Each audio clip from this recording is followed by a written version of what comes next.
with regard to that. So take it away. All right, well, thank you. I've been looking forward to this presentation for reasons that I'll articulate here over the next 30 minutes or so. And there's a little bit of a background story that I need to sort of let unfold while I present the next 15 slides. That story is I can confess to you that if I needed to, I could give this presentation in 13 and a half minutes plus or minus 10 seconds.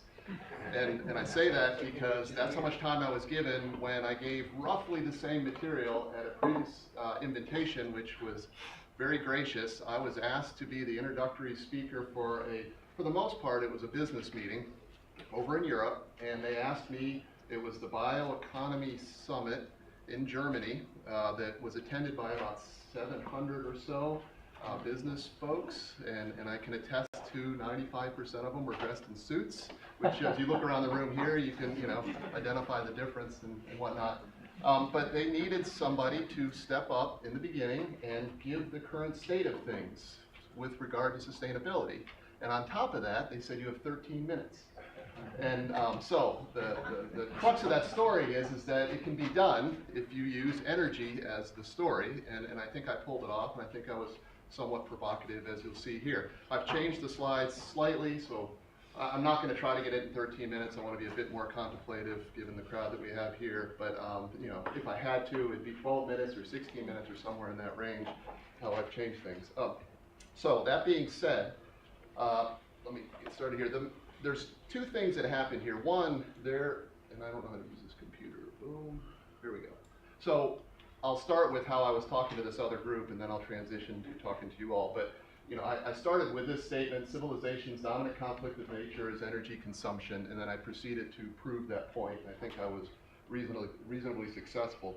But what had happened for me, anyway, in my research, is that this global power curve that we all of us have looked at and contemplated over the last couple of years, of course, but particularly in the last year, I have had a hunch, and that's what leads us in our research endeavors, that this curve is much more meaningful than we give it credit for. I mean, we all know it, but we present it, we look at it, and then we go to the next slide, and what exactly is it? So I've been looking for the vocabulary, I've been looking for the data, looking for a way to just make this a more meaningful, have us have a better understanding of what this rapid rise means.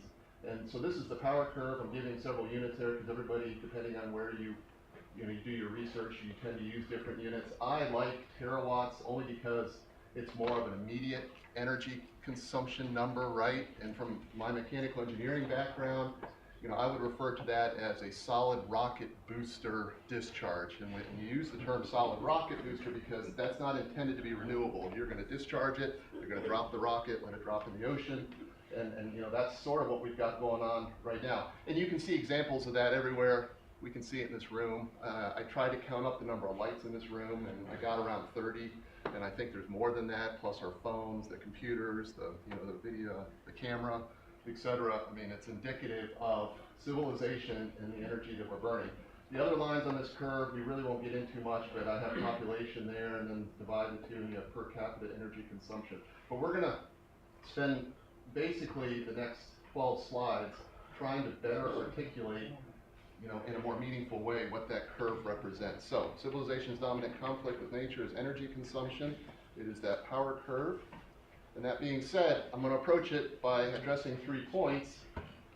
I'm going to the extent everybody in the room has heard about the Great Acceleration, and also keep in mind, as I was giving this talk with approximately 700 in the audience, the audience knowledge was presumably good percentage, maybe even 50% in the room, didn't have any real meaningful earth science knowledge, right? And then I probably had quite a few people in the room that were pretty knowledgeable. So I had the whole spectrum that I was trying to speak to, so I had to make sure I cover all those bases. But when it comes to us humans, particularly the power curve since 1950, we need to talk about the Great Acceleration, what that means, and then the fact that the biosphere is finite from an energy standpoint, and then when those two clash, the health of the biosphere is declining, and making that point. So, that being said, the Great Acceleration curves from Will Steffen et al. You've seen these, but since 1950, it's pretty predictable. The main point that I want to bring forth out of this, though, is something that I've heard from others in this room, and of course I'm aware of it and whatnot, but all energy use is tossed into the middle here. And I don't think that's necessarily wrong, but I think we need to clarify that, of course, we know that energy plays a much more primal role in this. And so we, take energy and we pull it out. And I have to say, the 13 minutes that I had scripted 7 pages. And when you're on that kind of a time frame, you're reading, you're clicking, you're reading. And then when I finished, the person with a headset is waving me off stage and they're getting the next person on. It was quite the experience. But anyway, so there's a lot of animation here and it's choreographed and it was well rehearsed. So if we move energy out to the left, and then of course energy with the prime movers, the world population, us, the socio-economic drivers, telecommunications, transportation, water use, urban population, everything's increasing exponentially. So energy is, to the extent we don't say this enough, energy is a forcing function. And we're seeing, and that forcing function is playing out through us, through these activities, right? And then for every action, there's a reaction.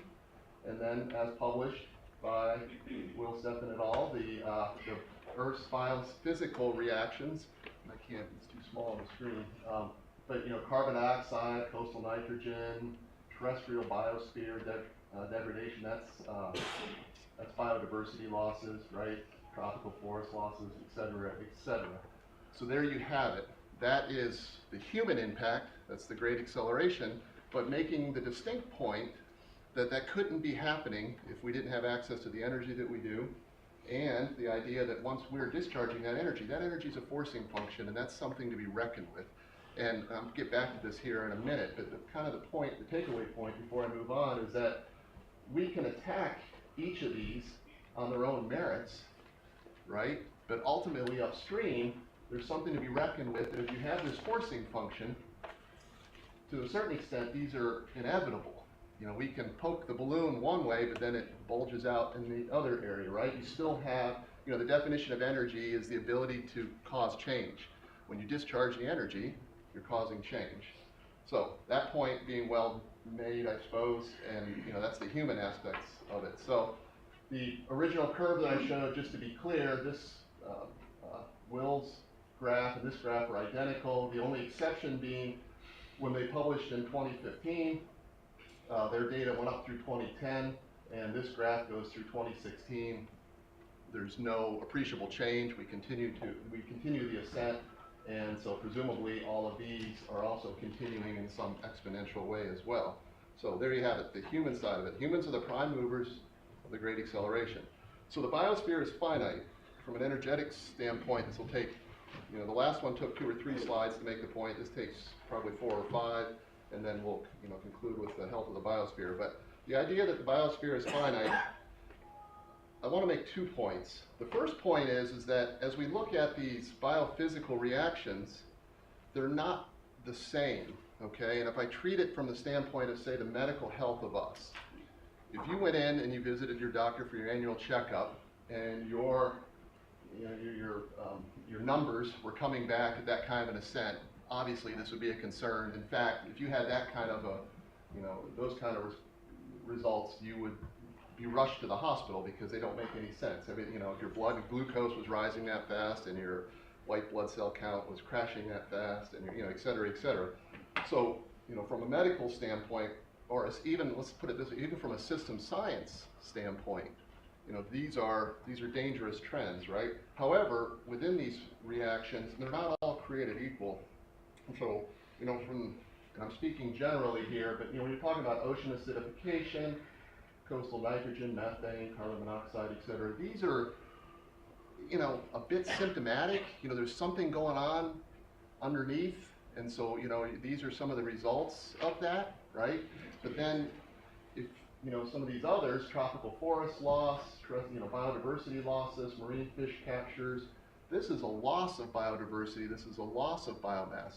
So from a human standpoint, if you're in your medical circumstances, if you lose a kidney, if you lose part of your liver, your resiliency is different moving forward. Your capacity is different. So, these biophysical reactions are fundamentally different, and I'm not sure we call those out enough from a system science standpoint. All right, and then I use this graph quite a lot, which ties into all these, but just global, Will Steffen talks about tropical forest losses, but the reality is that the phytomass and globally is descending rapidly, and that includes all forests. Most of the phytomass in the planet is tied up in forests, of the biomass for that matter, and it's tied up in forests, and that's descending fairly rapidly. So that's the first point, is that all biophysical reactions are not created the same. The second point, take a few more slides, and it has to do with the rate of discharge. All right, so let's look at it from a sort of a 40,000 foot level first, and then we'll break it down a little bit. We've likened it a couple years ago in our paper to a battery, to the extent that I can say this, and you can understand it pretty straightforward, but over 400 million years of slow discharge of net primary production. We stored the biomass of the planet. We refer to that as the chemical energy of the battery in the form of living biomass, mostly in forests, and of course, and then fossil fuels over that period of time. And we pick 400 million years because that's the Cambrian explosion. That's typically when the biodiversity that we're aware of exploded. The reality is from a biology standpoint, all 4.5 billion years mattered, right? Because you needed 1.5 billion years for the prokaryotes, another 2 billion years for the eukaryotes. You had to prime the pump before you could have the explosion. So we could very easily put 4.5 billion years there. We choose 400. The denominator and the number I'm going to show you here, really doesn't make a difference. They're both big numbers. And then, of course, we're discharging that rapidly. 100, 200 years, you call it, through the burning of fossil fuels, which enables us to discharge the living portion of the depletion of biomass. Of course, biomass has at least 3 uses, and so it kind of gets hammered from at least 3 different directions. We use it for energy, of course, but it's also for the materials, and then also we clear it to get it out of the way so that we can continue our expansion and whatnot for agriculture and housing and whatnot. All right, so to make sure everybody's on the same page, let me back up a little bit and then just describe how this, let's talk about this rate of charging and discharging so we can kind of put it all in context and make sure everybody's understanding what I'm referring to. I refer to it as Thermodynamics 101, but in the beginning, the original energy gradients, before we had the biomass that we sort of need, presumably we had short-wave electromagnetic radiation coming in, we had long-wave heat radiation coming off the planet, so we had a gradient. That was the original gradient. And then we also had in some primitive atmospheres through the years, we had some wind, some geothermal cooling, gravitational, some electrical through the lightning or galvanic dissimilar materials that were near each other and whatnot. Then of course nuclear materials were there, but there was not a species around yet with the intelligence to be able to tap into it. And then over 4.5 billion years, additional gradients are added to the extent that when the photosynthesizers took over and we started the expansion, the so-called Cambrian explosion, we get biomass. From biomass we get our fossil fuels, and then of course the animal kingdom to which we can use as beasts of burden, or they can also just distribute as they do in the functionality of the planet, the hydrosphere, and then marine, including the currents, the tides, and the waves and whatnot that we try to harness in various ways ourselves. All right, so there. History of the planet, to the extent some of you, the history of the planet that matters. So there you have it. From a thermodynamics standpoint, these are the energy gradients, right? There's nothing special about energy beyond just the fact that it's photosynthesis and it's storage and it's evolution, right? And so all of these different gradients work together with the existing biomass to run net primary production, and then biomass stores fossil fuels, right? So there's the thermodynamics that matter, and that's how the rechargeable, the renewable battery functions if we let it do its thing. Then of course bring in this power consumption curve that has been the object of my inquiry here for at least the last 12 months of trying to better articulate it. And then of course the global phytomass's losses. So you kind of get a feel for how things should be functioning versus what's going on with our curve in the last 70 years, and then the phytomass losses for at least the last 2,000 years. Of course things are accelerating. All right, now let's, like I said, let me back off and then put this in perspective to try to help us understand the rate.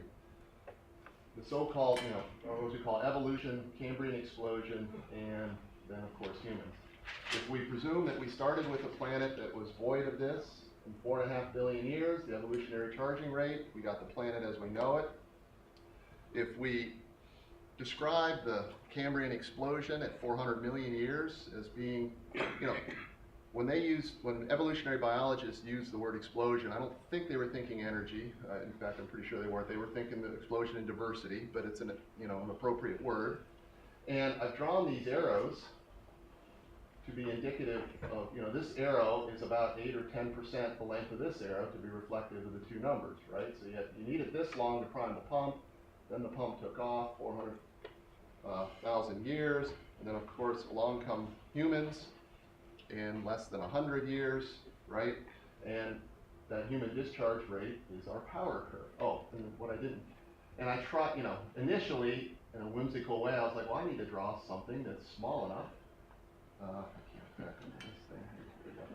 I tried to draw something that was small enough that was reflective between these two. You can't do it, obviously. 100 years versus 400 million years. And so I drew the smallest red dot that PowerPoint would let me draw. I did a quick calculation at my desk at home, and that turns out that dot is about 10,000 times bigger than the actual dot should be. All right, so to give you an idea. And so now hopefully you get the point. I'm getting to trying to describe, I'm trying to put some relevance to the rate of discharge to a baseline that matters. And the baseline, of course, is evolutionary time to create what we're using. So that being said, that gets us to the power curve. All right, and then now what does this mean? And this is where I shifted to trying to be a little more provocative with the audience that I had. I have a colleague that had one of these pictures as their screensaver, and I saw this like a year and a half ago, and it was sort of one of those moments as researchers where you're like, that's it. That's on one hand, when you're coming in and you're landing in a major metropolitan area and you see the lights, there's somewhat or some suggested beauty to it, right? The reality is those are controlled explosions, right? They're just in the light bulbs of the lights that we're looking at. Okay, so I would put forth the idea that the human discharge rate is in fact an explosion. I don't think the word explosion, because the rate is so fast, I need a better vocabulary word, and that's a legitimate question. And if somebody could suggest one, the paper that we're working on, I will acknowledge you in the paper. Let's find a word that, and not to be, I don't know what the right word is, not to be negative or overly alarming, but just a word that works, that's captivating, that sort of captures how short this time span is. So, yeah, so we're living in a explosion of some sort. So I'm going to leave then and conclude with 2 points that come out of this from the biophysical limits of the planet, but of course what I'm working on or describing as the energetic limits of the planet. The first one is that energy discharge is a forcing function, and we don't talk about that enough. But you can see that in the data here, right? This is an exponential curve. It's distributed in indirect ways through our activities, and we have exponential responses. Okay? This is a way of looking at it that I don't hear discussed. For example, when I was getting ready for this talk, I'm going to embarrass Ben here, but Benjamin Livy, who, raise your hand, Ben, he's a PhD student at the University of Georgia, and he was in my class this last spring, and my students graciously let me run through some of these slides before I ran off. And when I showed this slide, one of the comments that Ben had was, when you look at this, if we were to switch to non-renewables tomorrow, what changes, right? I mean, you're going to see some adjustments in carbon monoxide. I would suggest that maybe, not as much as we would like to think, because we're still going to have land disturbance changes and whatnot. But again, you chase one curve away and another curve emerges, the unintended consequences and whatnot. So if it's a forcing function and we're looking for this moving left to right, I think we've got more issues upstream that we have failed to really recognize and address in a sustainability sense, number one. So the second point to make is rapid energy discharge is an explosion, right? And we don't need to look at the data, and I don't mean this flippantly. We got pictures, I mean, there's something that's, it's a sort of floating out over the land, and we're causing it. So, and in these, and of course, some of you in this room know more about this than I do, but this, this is projected to grow another 40%, like in the next 25 years or something, or we need it. So, we keep focusing on this demand, and where's it going to come from, and how can we make it cleaner? But the reality is or supply, I'm sorry. But we need to start thinking about the demand aspects of this What's the middle more quickly. What's the first photo of the two? That's deforestation. I'm sorry, the quality isn't that good, but it's deforestation in Indonesia. Yeah. And I want to call him out. He turned out to be a gracious person. But when I was at this conference that I was presenting at, on my right was the agricultural minister for Brazil. And on my left was the research and education minister for Germany. And then the room was filled with others of that, so, and they were receptive. I mean, when this presentation was over, I had conversations throughout the whole day on everything that was presented here. So, I would suggest I was invited there. I gave what I believe to be a forthright and provocative presentation in 13 minutes. And they were very receptive, and the conversations were good. So anyway, the rapid energy discharges and explosions. So I'll, end with where I started. I believe this to be true. I think this is a receptive audience to this. Our most dominant conflict with nature is energy consumption, and we're still trying to find the right way to sort of get this across. And I'm trying to make progress on that. I'm trying to make this graph, understanding of the power curve, more meaningful. And with that, and the timing that I had then, and now, when it comes to number 3, I actually chose to just pause there and say, do I need to address number 3, the health of the biosphere is declining? I don't have any slides for this, and I just left it at that, and that was the end of it. So, yeah, there you go.